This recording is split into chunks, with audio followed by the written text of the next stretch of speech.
Oh, Krishna.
हरे कृष्ण प्रभु जी, दंडोत प्रणाम।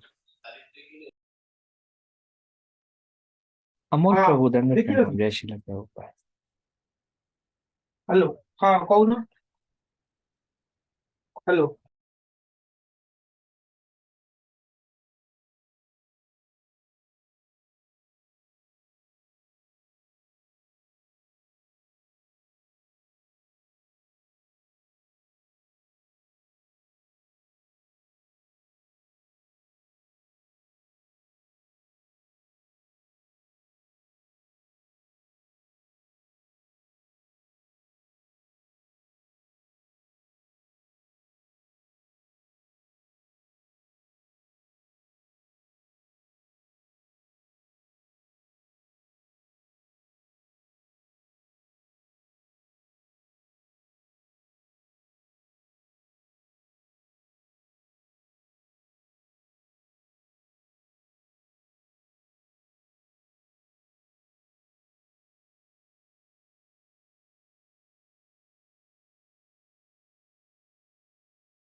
We can start now. We can start now. Dand pranam Prabhuji's Mataji. Jai Shri Prabhupada. Om Ajnanandhasya Jnananjana Shalakaya Chakshurunmilitam Yena Tasmai Shri Guruve Namaha. Shri Chaitanya Manobhishtam Sthapitam Yena Bhutale Swayam Rupa Kadamayam Dadati Swapadantikam Vandeham Shri Guru Shri Yuta Padakamalam Shri Gurun Vaishnavamscha Shri Rupam Sagdajatam Sahagana Raghunathanvitam Tam Sajivam Sadvaitam Savadhutam Parijana Sahitam Krishna Chaitanya Devam Shri Radha Krishna Padan Sahagana Lalita Shri Vishakhanvitam Cha He Krishna Karuna Sindhu Dinabandhu Jagatpate Gopesha Gopika Kanta Radha Kanta Namastute Tapta Kanchana Gaurangi Radhe Vrindavaneshwari Vrishabhanu Sute Devi Pranamami Hari Priye Vanchakalpatarubhyascha Kripa Sindhubhya eva cha Patitanam Pavanebhyo Vaishnavebhyo Namo Namaha. Jai Shri Krishna Chaitanya Prabhu Nityananda Shri Advaita Gadadhara Shri Vashadi Gaur Bhaktavrinda Hare Krishna Krishna Krishna Hare Hare Hare Rama Rama Rama Hare Hare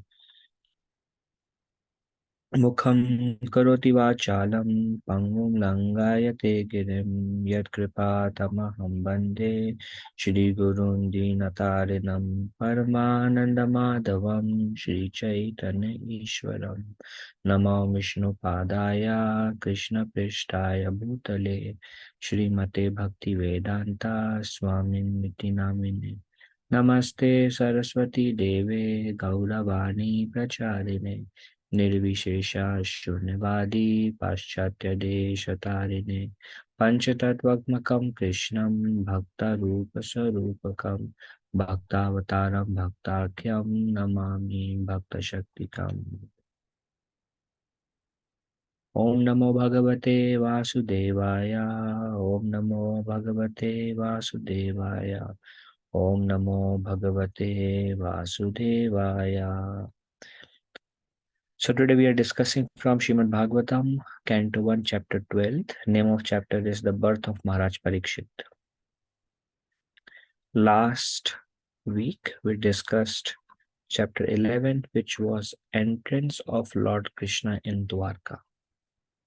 And we saw so many different aspects of how the Lord was received by the merchants, by the common people, by the prostitutes, by Vasudev, by Balaram, by mm, his mothers, by King Ugrasen, by his queens, by his children, and what all arrangements and how they decorated Dwarka. Various mantras were chanted. We saw a little description about Dwarka in that chapter.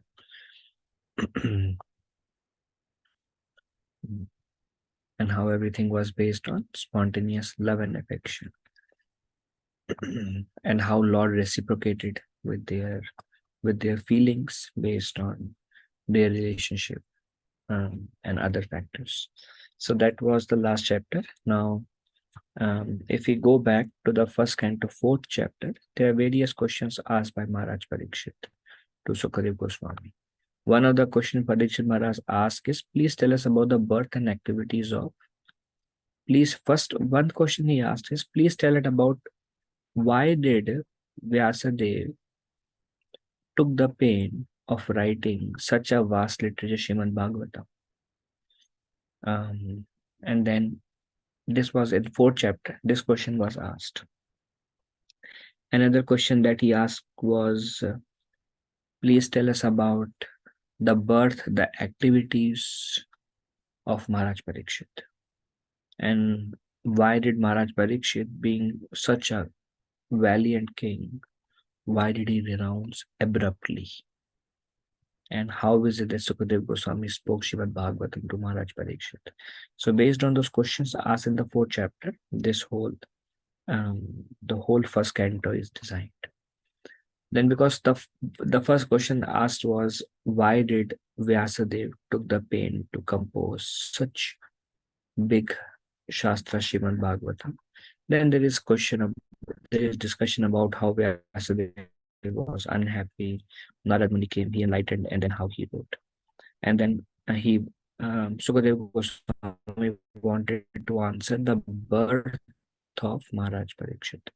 So to discuss the birth of Maharaj Parikshit, first Sukadeva Goswami describe about Maharaj Parikshit in the womb and how, and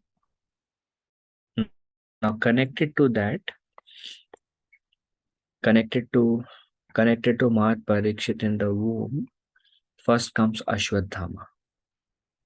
How Ashwadhama killed, how he was such an aggressor, then how Draupadi Kunti gave forgiveness, and then how he again tried to attack the womb of Uttara, which was carrying Maharaj Parikshit. And after Krishna saved them, then because it was in the flow, what prayer? And then Maharaj Yudhishthira stopped him. And then after when Yudhishthira Maharaj stopped Lord Krishna, then Lord Krishna took all of them. He tried to pacify Maharaj Yudhishthira, then he took all of them to Bhishma Dev. And the beautiful prayers of Bhishma Dev to Lord Krishna. If you see, this was Parikshit Maharaj about prayers of Bhishma Dev, prayers of Queen Kunti, Krishna's entrance to Dwarka, Krishna leaving Hastinapur. But this is the spontaneous attraction that Sukadev Goswami has for Lord Krishna. Because everything just connects, and just like if you see in those chapters, it's just going of continuous flow of, and, and you see how the Katha flowing, how Kunti Devi glorified Krishna, Krishna, how he saw an action of Hastinapur had, and how he came to Dwarka, wherever he was worshipped. And he came to Dwarka, how everybody has such love action, how everybody in pure devotion to this Lord Krishna. And then again, the chapters, Sukadev Goswami, birth and activities of Maharaj.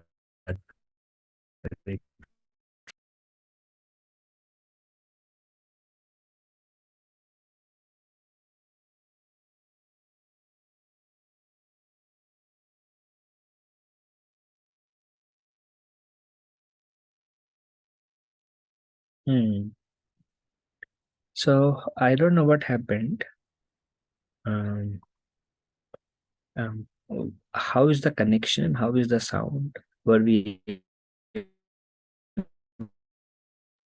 We're able to hear, Prabhu. here? Yeah, we are able to hear, Prabhu. Where we lost? Hare Krishna. Hare Krishna, Prabhuji. Everything you all heard? We are able to hear, Prabhuji. Okay, I mean, my connection got lost and then I joined again. So were you all able to hear everything? We did not feel that, Prabhuji, as of now. But if you are sharing something, we are not able to see the screen.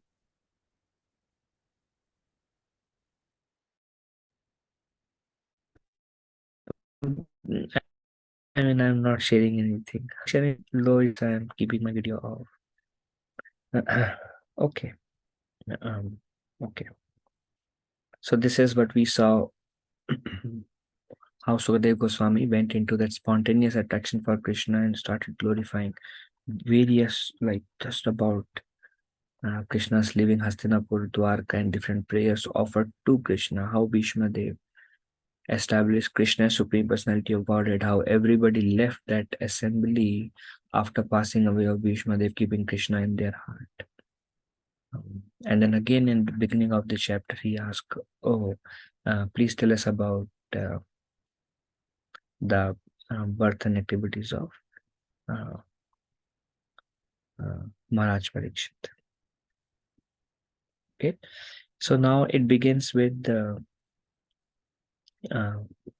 Sukadev Goswami begins with describing about what happened after. He begins with what happened after Yudhishthir came back from and get after receiving guidance and consolation from Bhishma Dev when he came back to Hastinapur and he started ruling the kingdom. In the last to last chapter describes when Yudhishthira Maharaj was ruling the kingdom, there was no drought. Mother Earth gave profuse produce. The oceans, the ocean gave um, um, those rubies and whatever gems are found in the water, the mountains, and how everything was very opulent. And again, this chapter begins with um, what was happening when Yudhishthira Maharaj was ruling. Um, Maharaj Yudhishthira was ruling. He was ruling just as a matter of duty. He was ruling only for the sake of pleasing Krishna. He was ruling without any personal motive or material desire. It is very difficult actually when somebody is in, like, when we get something, there is a natural tendency to become attached to what we get or expect something more. Those material desires are always there. But for Yudhishthira Maharaj, it was just a duty. Then it says Yudhishthira Maharaj loved the citizens like a father. Anybody needs anything, Yudhishthira Maharaj was very, very generous. It is also that even the news of Maharaj Yudhishthira, the wealth of Maharaj Yudhishthira, the brothers of Maharaj Yudhishthira, the land of Maharaj Yudhishthira, opulence of Maharaj Yudhishthira, how selflessly Maharaj Yudhishthira is leading the kingdom, the Ashwamedha Yagya that Maharaj Yudhishthira was performing, all this news about Maharaj Yudhishthira reach even the heavenly planets. And it is said that the opulence Maharaj Yudhishthira had when he was ruling, because most pious king, the opulence he had, even the demigods aspire for such an opulence. So such pomp and show Maharaj Yudhishthira was ruling the kingdom. At that point of time, Parikshit Maharaj was just a small child. Parikshit Maharaj grew up, like if you see, when Krishna was there and Uttara was attacked by Ashwadhama, Parikshit Maharaj was in the womb. And then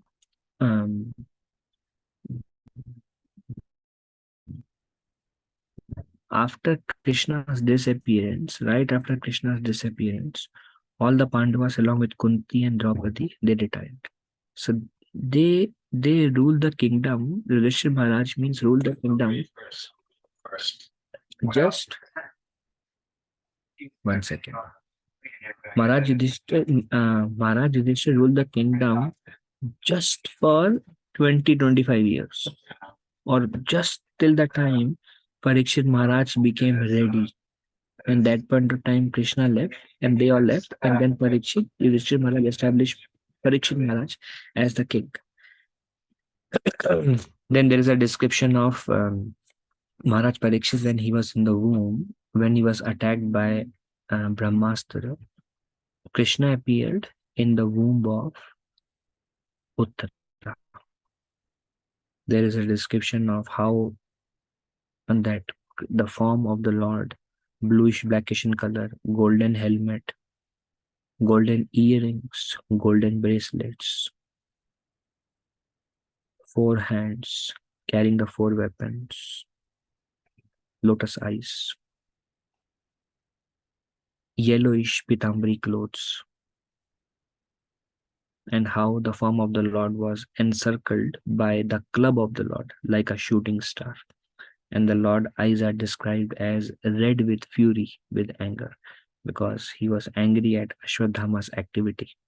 And just like and the Lord vanquished the Brahmastra just like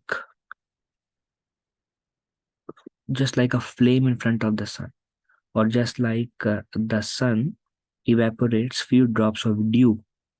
Likewise, the Brahmastra in front of Lord Hari was insignificant, and just by the presence of the Lord, the Brahmastra was vanquished. And that's why later on we will see the sages say that this child will be called Pariksha. Pariksha means exam. परीक्षा जिसे परीक्षा हो गया आपका, आप means your exam is done. So Parikshit means one who was examining.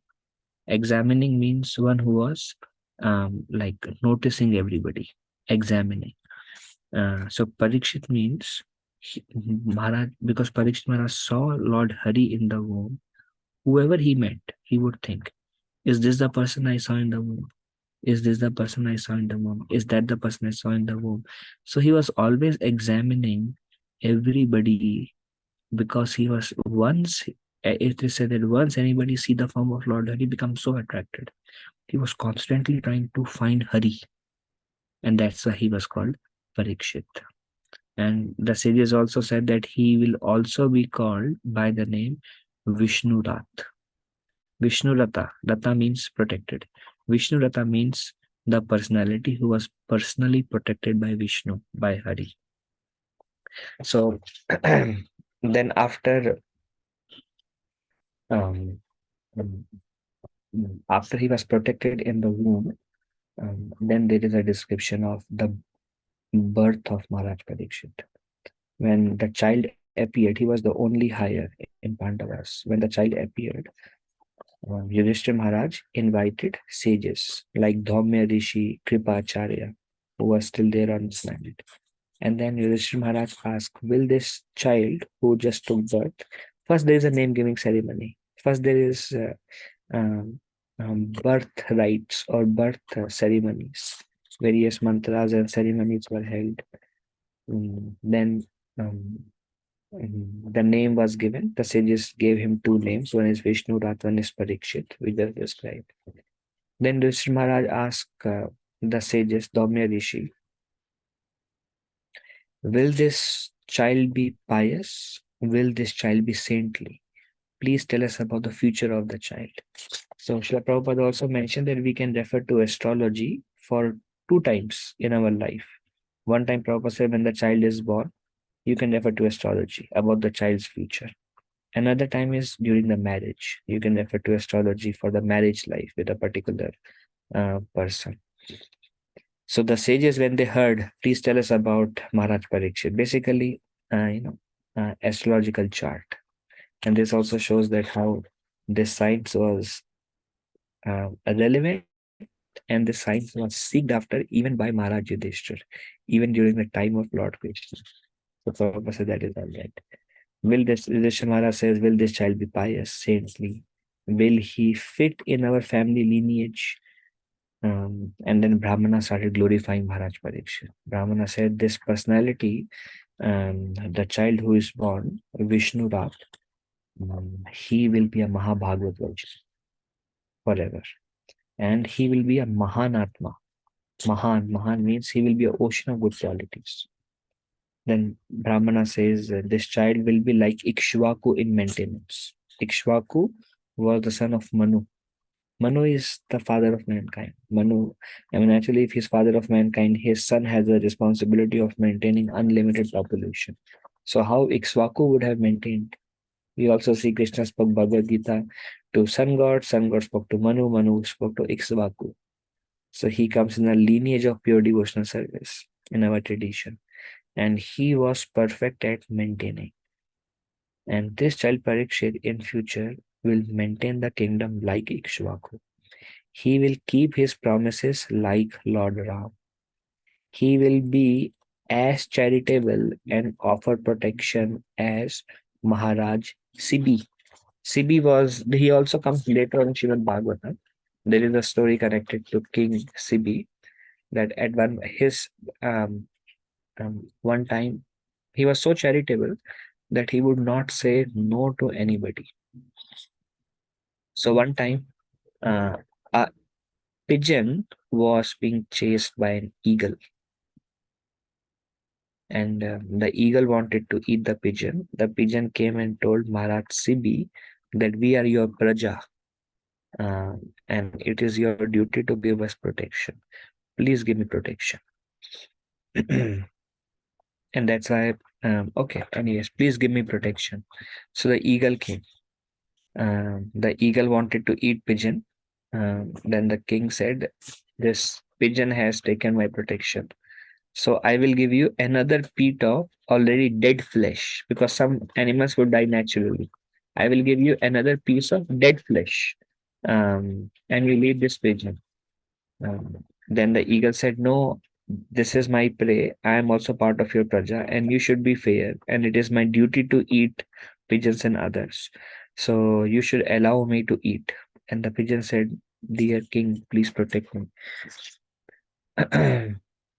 So finally, after some discussion, Sibi Maharaj agreed that I will give you the flesh from my own body. Fresh. He said, I need fresh flesh. So, because naturally the king cannot ask anybody else to give the flesh. So he said, I will give the flesh from my own body, equivalent to the weight of pigeon, that you can honor. Eagle said, all right. Then he took a knife and he started cutting the flesh from his own body, small piece by small piece, and he was cutting his own body. And the weight of pigeon was always more. Finally, the king sat on the scale, and the weight of pigeon and the weight of the Maharaj Sibi almost matched. I mean, it was such an arrangement. So then Maharaj Sibi said, "All right, eagle, we weigh equally. So now I'm offering this body to you, and you can eat me." That time, eagle took the original form of Indra, and pigeon took the original form of Agni Dev. Actually, Devata, they were very impressed to hear the charitable quality of Maharaj Sibi and how Maharaj Sibi offers protection. So Maharaj Sibi was willing to offer protection to the bird even at the cost of his own life, as a duty of as being dutiful as a king. And it's easier to give somebody some charity, but to give the charity of one's own flesh and to give the charity of one's own body is like unheard of charity. So, and the Brahmana says, and also another thing Prabhupada mentions in the purport, Praja. Prabhupada says, Praja does not only include human beings, Praja include even the birds, and all kind of animals. And then Prabhupada says the society today, and that's why these higher beings are called Prajapati. Prajapati means who will give rise to prajas.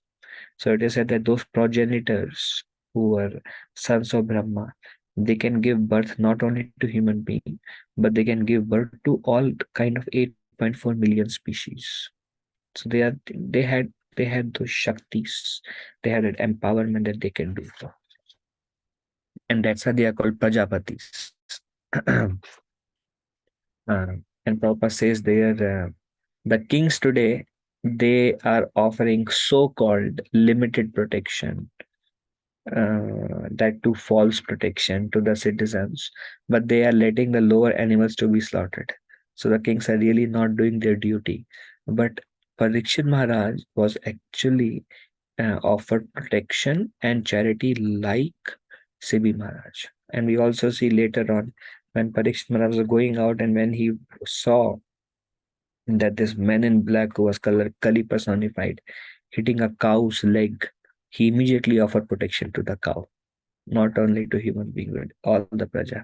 So he will be charitable and offer protection like Maharaj Sibi.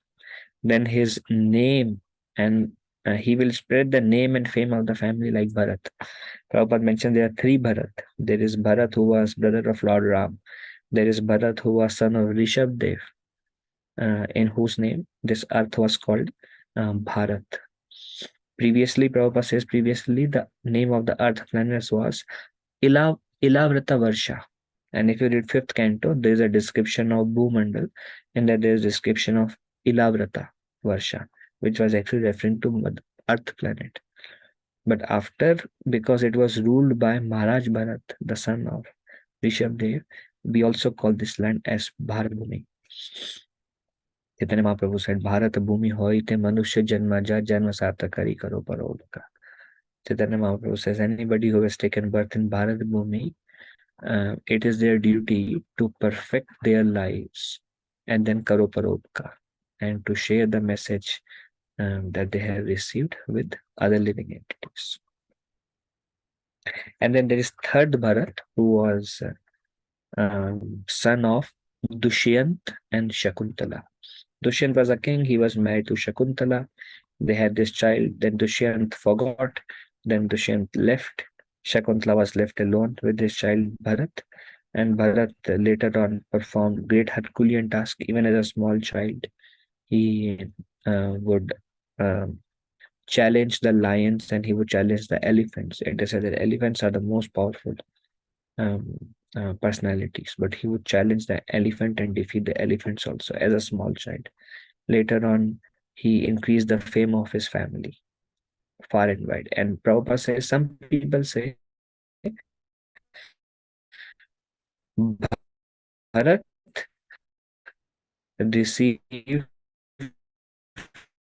Bharat received the name because of Bharat from Dushyant and Shakla, and some independent Bharat. Prabhuji, we are not able to hear. I mean, continuously, Prabhuji. There's a break. Widespread the name and fame of Shit. Later, he would spread.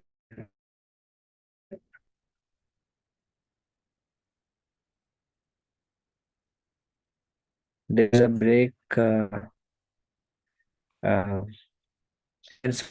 they are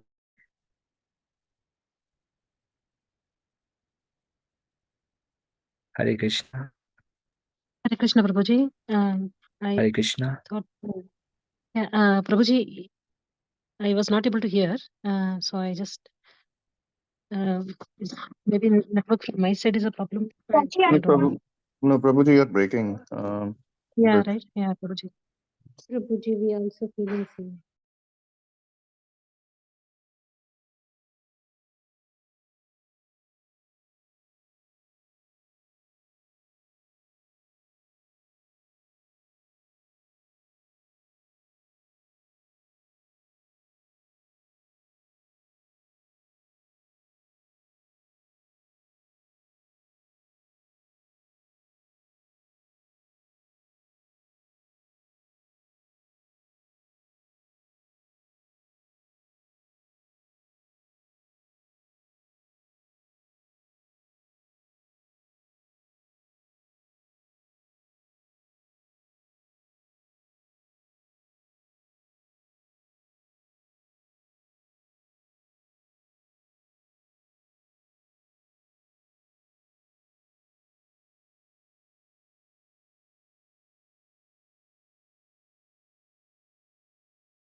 Yeah, how is the sound now?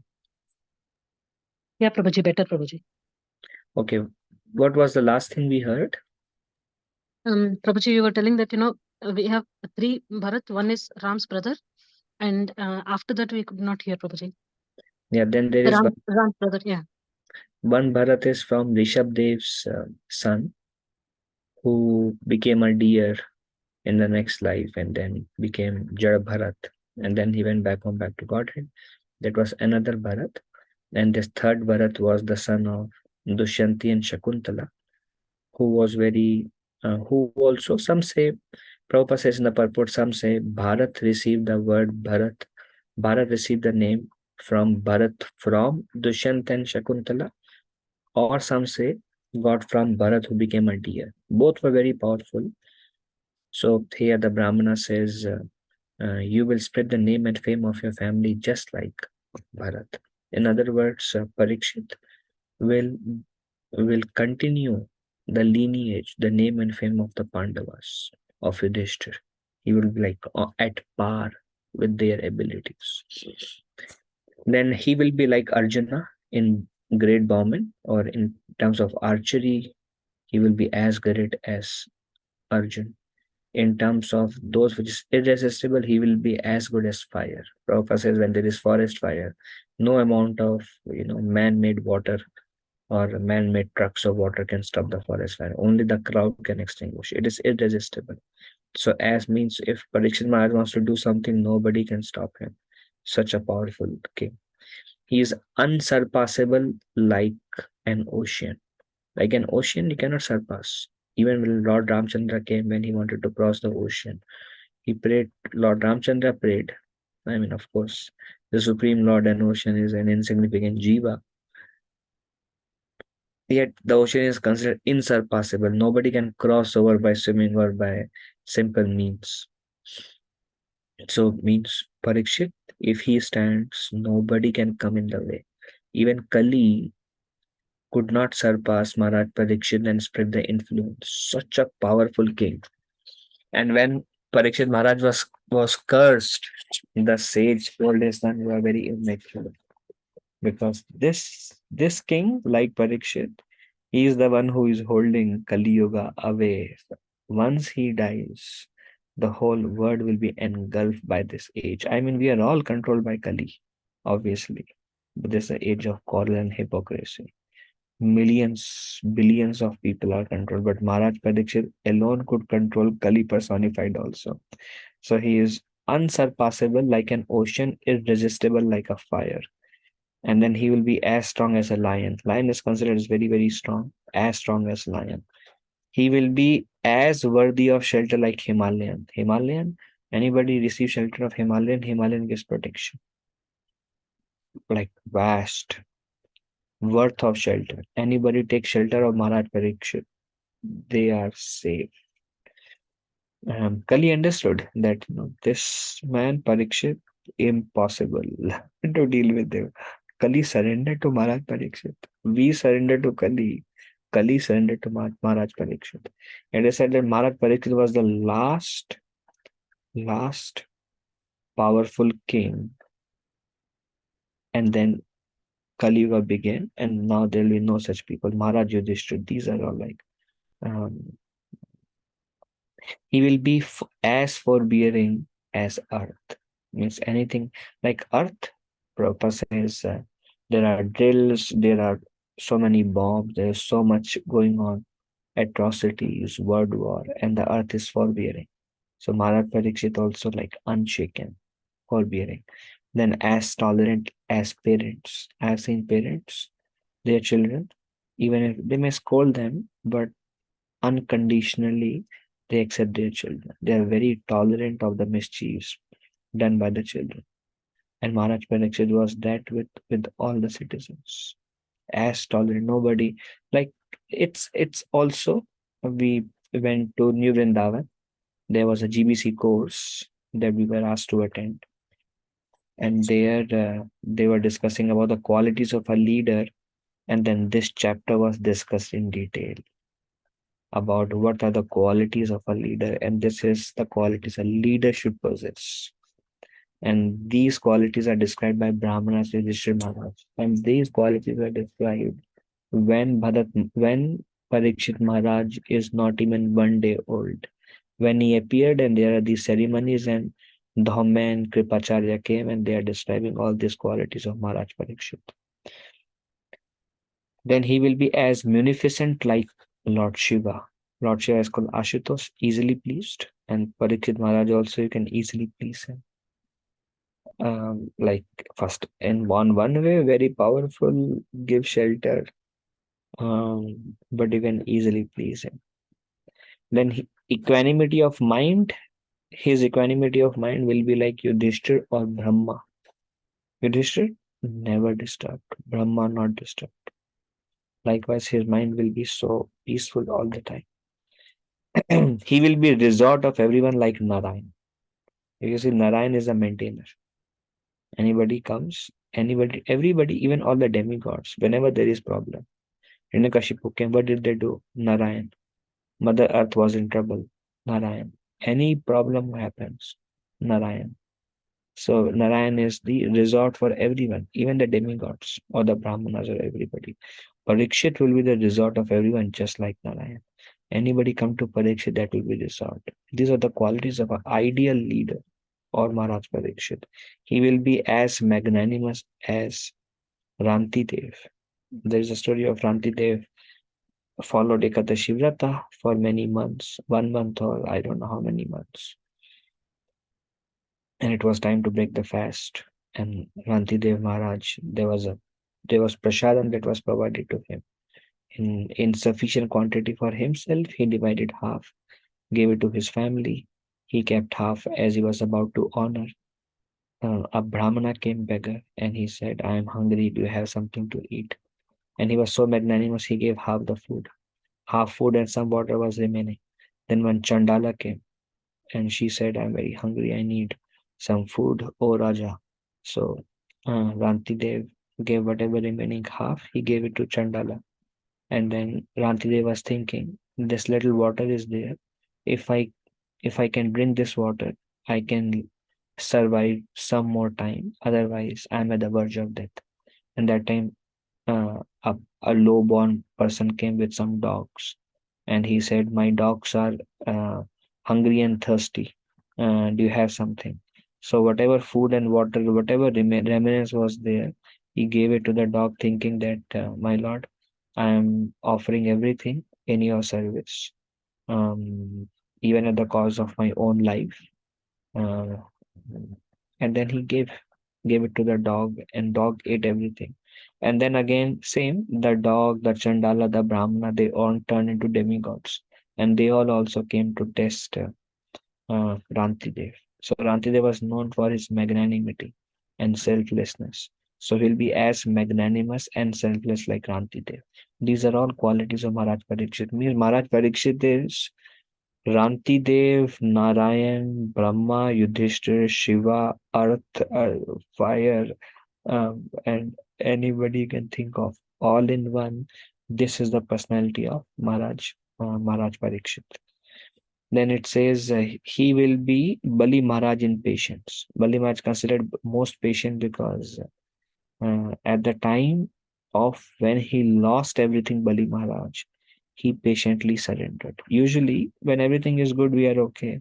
But when things don't go right, then or somebody becomes angry or somebody speak harsh word to us, or our lower nature comes out, or we lose our patience.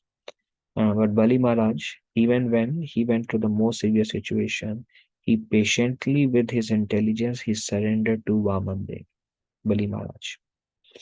And this child Parikshit will be as patient as Bali Maharaj. And then he was tied, and then he was pushed to lower planets, and Bali Maharaj did not lose his composure.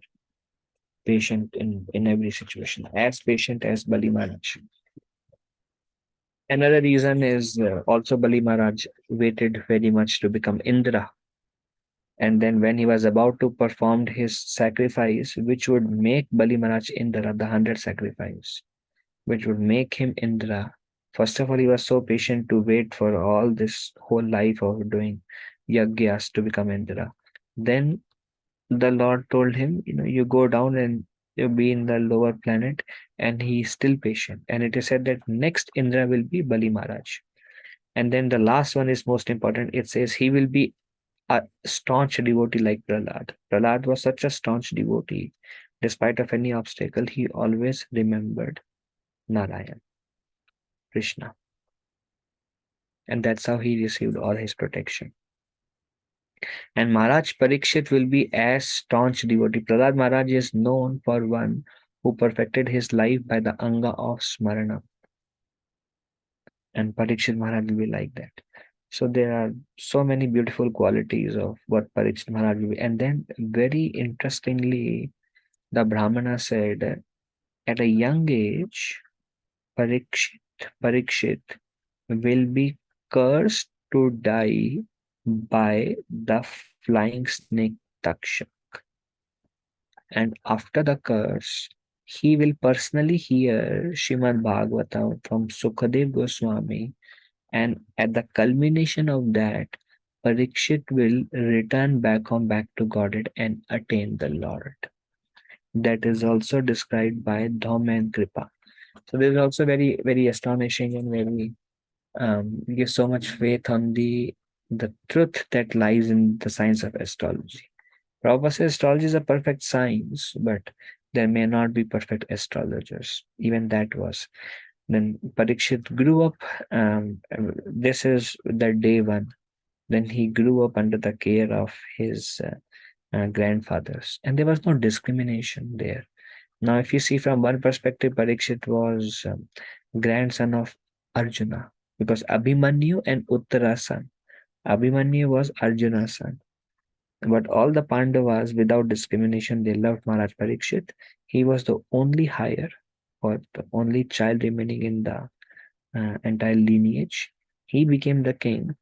After he left, Kali came, everything was over. And this chapter ends with the Yudhishthir Maharaj again. I mean, already described earlier, but comes back again. Sukadeva Goswami says, and as advised by Lord Krishna, Yudhishthir Maharaj performed 3 Ashwamedh Yagya. Each Ashwamedh Yagya requires a huge sum of money and resources. And the whole money and resources that the kingdom has was lost during the Mahabharat war. And then the brothers were searching for resources how to perform the yagya. Then Krishna told Arjuna and others that in the north there was a king called King Marut who saved huge amount of gold and opulence and wealth under the ground at that location. You all can go and dig and you will get the wealth. With that, you can perform the Ashwamedh Yagya for Yudhishthir Maharaj. And then they went, they got all the opulences, all the gold, and with that they performed. With that, Yudhishthir Maharaj performed 3 Ashwamedh Yagya. That also shows that how for those who take shelter of Krishna, Krishna is there at every step.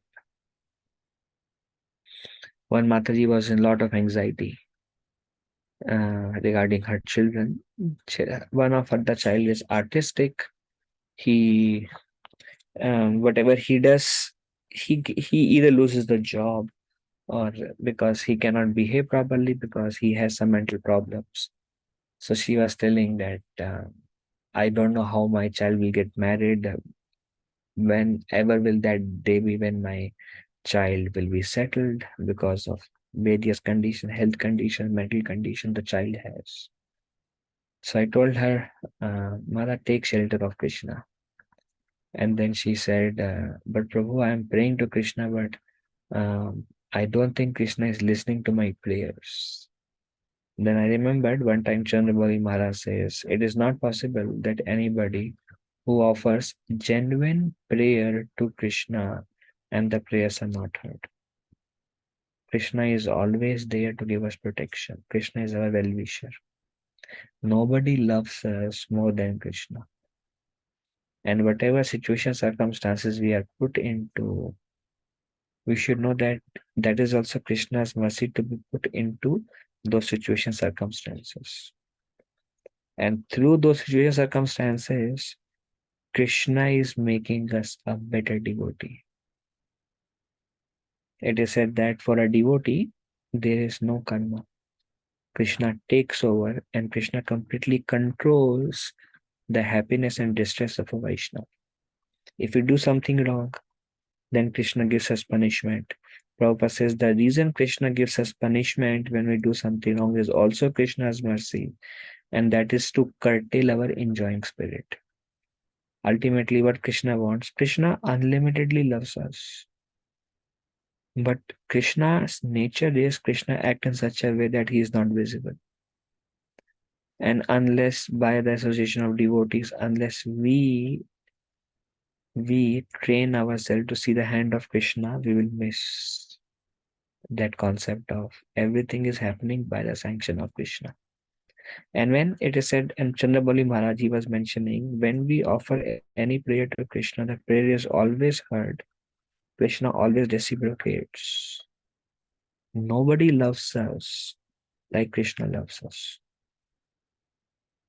Krishna always reciprocates, but sometimes we may not have the eyes to see the reciprocation, or sometimes Krishna's reciprocation may come in such a way that we may not be able to perceive that as Krishna's reciprocation. But Krishna always hears us. Every single thought, every single shelter we take of Krishna, Krishna always hears us, Krishna always reciprocates. This faith one should have. I was hearing one of the lecture in the recent yatra by His Holiness Radhana Swami Maharaj. Maharaj was mentioning that how every obstacle is a servant of Krishna. In other words, how is every obstacle? We face so many obstacles in our lives. How Maharaj was explaining, how is every obstacle a servant of Krishna? Because every obstacle helps us to take deeper shelter of Krishna. Every obstacle comes with a lot of realizations. Maharaj says every suffering comes with a seed of blessings. So every obstacle, how is obstacle servant of Krishna? Because servant of Krishna is meant to serve Krishna. That's why servant of Krishna. Serve Krishna means how can one? What does Krishna wants? Krishna has unlimited desire for all the living entities who have come down and who have forgotten him. So Krishna's deep desire is to call us back to his loving service. Because Krishna doesn't want to see us suffering. And Krishna knows that we will be happy only in his loving devotional service. Krishna wants us back.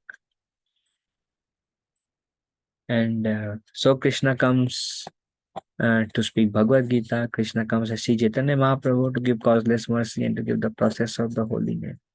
Krishna comes again and again to establish Dharma. Sambhavami Yuga Yuga. Because this is all symptoms that how much Krishna loves us.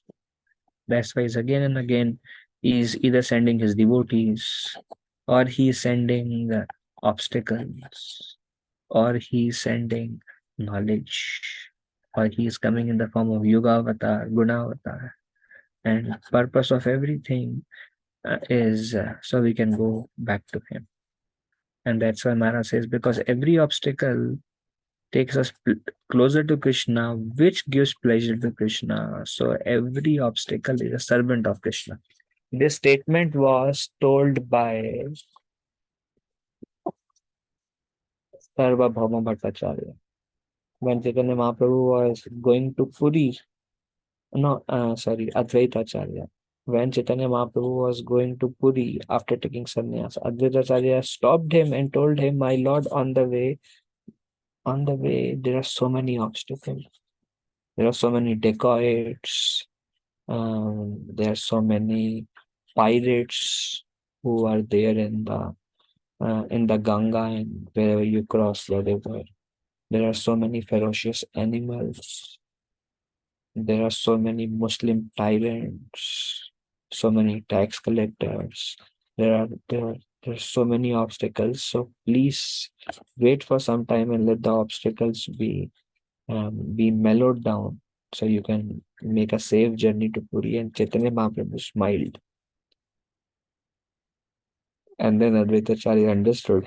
Then when Mahaprabhu smiled, Advaita Acharya smiled at the Lord. He said, my Lord, you can go, because every obstacle is your servant. But this comes Chaitanya Charitamrita, and Maharaj was reflecting what it means that every obstacle is a servant. Everything, a devotee is always held by Krishna, and without Krishna's help, a devotee is helpless. The Pandavas were helpless to win the battle of Mahabharata. Maharaj Yudhishthira was helpless to perform Ashwamedh Yajna. Parikshit Maharaj and Uttara were helpless to be killed by the weapon of Brahmastra of Ashwadhama, including the Pandavas. So they were always helpless in every situation. But they know, that's why Kunti Devi says, my Lord, if you go, then we are finished. Everything is you only. You are only doing everything. The Lord Krishna is always there for his devotees. And we see step after step, whatever Pandavas needed, Krishna was there to provide them.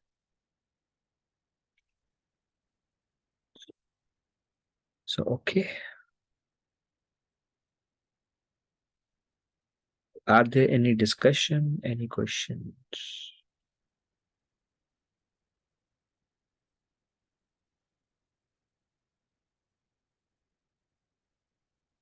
Hare Krishna Prabhuji, Danvat Pranam, Jai Shri Prabhupada. Mataji Dandavat Pranam, Jai Srila Prabhupada.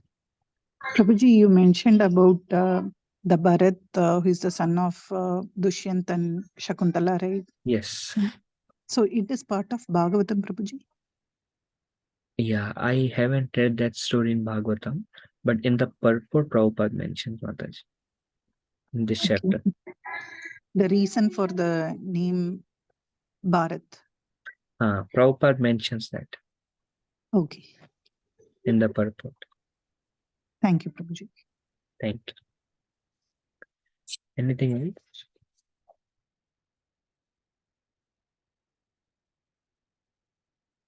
Hare Krishna Prabhuji, one question. Who was the Parikshit Maharaj in the last birth? I mean, like, do we know like how he accumulated all the good qualities from birth? Because I know like he saw the Lord. Was he a devotee in the previous birth also? I don't know. Sorry, Prabhuji. I don't have that answer. Because it's mentioned like since birth he got an opportunity to see the Lord, and then he took a birth in the devotees family, like like Arjuna. So what could So that's what One I of was the two wondering. answers. One, either great Vaishnava or an eternal associate.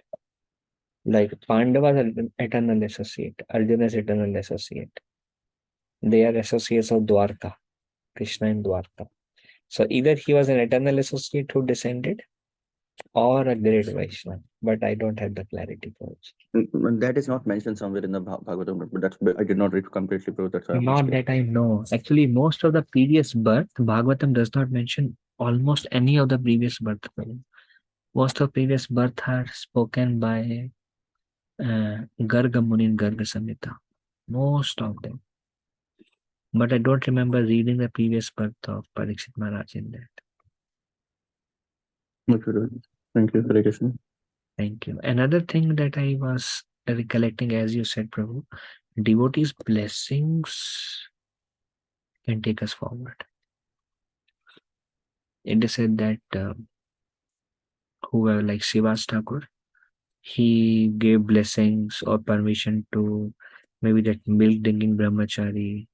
Mahaprabhu rejected him first, but then accepted him in his internal association to that washerman of Shivas Thakur.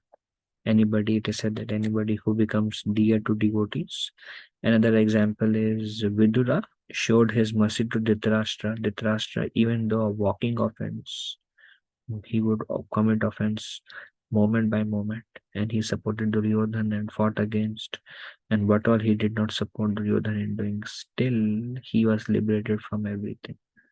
And one time Yugal Kishore Prabhu asked this question to Romapad Maharaj, Maharaj, how is it that Dhritarashtra was such offensive person and he got liberation?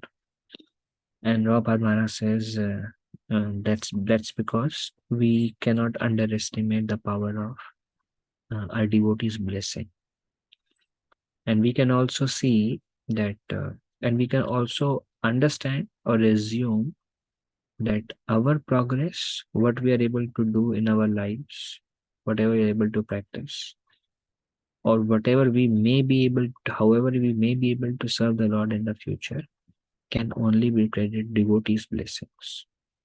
And that's why it is very important to live or orchestrate our devotion life in such a way that we keep on collecting devotees' blessings. Okay, thank you, Prabhu, for that point. Thank you, Hare Krishna. Hare Krishna Prabhuji. How Still should we yes. look at, I mean, on the, sorry, I mean, you said troubles, right? What is that term? Sorry, I forgot.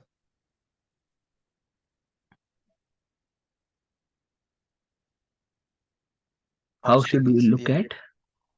yeah. How should Obstacles. we look at the obstacles that we see in our bhakti life or professional life that we get in day-to-day life, Prabhuji? Should we look at them as Krishna's mercy, or should we pray to Krishna to stop them or accept them? Good, Prabhuji. So, Prabhuji, uh, yes, they are Krishna's mercy. One way to look at them is our karma. And that's what Brahmaji teaches us in this verse of Tathenu Kampam Sushomikshamano, 10th canto. He says anybody who, whatever suffering they are going through, they should see that as because of their own karma. And in that situation, with their heart, body, and mind, they should offer prayers to Lord Krishna. So when we face any obstacle, we see that it is my karma, but then we may say that, well, it may be my karma, but one holy name can eradicate all sinful activities. We offer water to Tulsi, and by offering water to Tulsi, even the sin of killing a Brahmana is eradicated. And so much blessings that this bhakti gives, and every aspect of bhakti gives. And then after whatever wrong thing we may have done, and still the suffering is going on and on and on and on and on and on and on. And that's because if Krishna does not do that, then how do we get the impetus of what not to do ever? Or what will be the effect? See, everything is directed towards making us pure devotees. And that's why every obstacle is servant of Krishna. Do we deserve that much reaction or not? That is up to Krishna. Krishna decides what punishment to what, for what action, what punishment to what devotee. That is also Krishna's mercy. It is said that before we come to Krishna consciousness, we may be doing millions of wrong things, and Krishna just shows us love. And then now we are practicing for 3 years. 1 year, we make some mistake, and that's all right. 3 years, we make a mistake. Hey, this is not good. 10 years, you make a mistake, sir, bigger punishment. After 20 years, you make a mistake, much bigger punishment for the same activity. So Krishna, it's not, there is no karma there, brother. It's all Krishna's mercy, because progressively Krishna wants us to become pure devotees. Uh, Another thing, Prabhuji. I mean, for me, whenever we pray, I mean, by Krishna's mercy, the obstacles are gone in short term. But if I see some of my family, friends, or family members, they are kind of struggling for very long term, even though we feel that they have transformed, but that karma or that obstacle is kind of goes on. Is there anything that we can suggest them, Prabhuji? Are they devotees? Uh, Started, Prabhuji. Initial stage. Very good, Very Prabhuji. Once they start devotional service, before devotional service, everything is just a karma chakra, Prabhu. Kal chakra, karma chakra. It's just unavoidable suffering. But once, as we are discussing in our Bhakti Rasamrita Sindhu, in our Bhakti Shastri course, one effect that comes when somebody take up devotional service is kleshagni. Last week we discussed kleshagni means all the klesh gni is destroyed. All the suffering is destroyed. Devotional service in the beginning stages also gives freedom from suffering. And yeah, but it may take little time. That Prabhupada gives an example after they begin, it made little time. Prabhupada gave an example like a rotating fan. You turn off the switch, but some after effects are there, still going on, going on, going on. But over a period of time, very quickly, by the strength of our devotional service, those are destroyed. Sri Prabhupada also says the mercy of a pure devotee or a sincere devotee, even if the disciple is breaking regulatory principles, Guru Kripa can deliver that devotee. He can make great tangible spiritual progress and stop a full stop to all the suffering. In spite of breaking regulatory principle, this is the power of Guru Kripa or a Vaishnava Kripa, a devotee Kripa. So if they continue and they continue to please devotees, they are serving under guidance of devotees. Just let the fans stop and everything will stop, Prabhuji. Okay, Prabhuji. Thank you, Prabhuji. Anything Krishna else? Prabhuji. I have one question in the same line. This actually I heard it from some non-devotee. I just want to ask here. So, so we will get suffering based on our karma in past, right? So the point is, rather than why we are getting later point, the suffering in the later point, rather if we get then and there, we will remember like what mistake we have done and why we get the suffering, and there will be more transformation and realization, right? So why we are getting sufferings of previous birth karmas that we don't know that what we have done wrong. Yeah, it's very complex cycle, Mataji. See, for example, in difference. A person A is born, and based on his astrology, based on his past karma, he has to live for 50 years, suppose. Now, in this life, he killed a cow, he slaughtered a cow. Now, a lot of suffering is accumulated. So, based on his past good karma, he's supposed to live for 50 years. That will continue. Whatever bad karma he's accumulating, some suffering will come right then. Some is too large of a suffering to be able to given in that life or cannot be accommodated. For example, according to Shastra, somebody kills a cow, eats a cow, sells a cow, buys a cow, cooks a cow, and etc. There are 7 ways. Those people are implemented. As many hairs in body of cow, that many births of slaughtering. Now, how that is possible for a person who is killing cow every day or eating cow every day? Beef, like so common in America. So some suffering is too large to be given.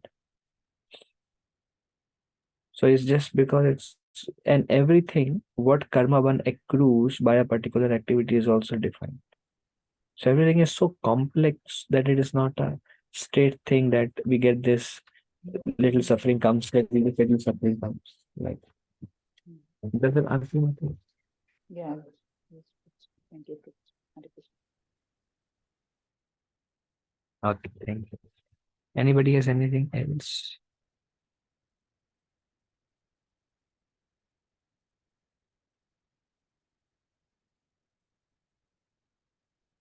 Okay.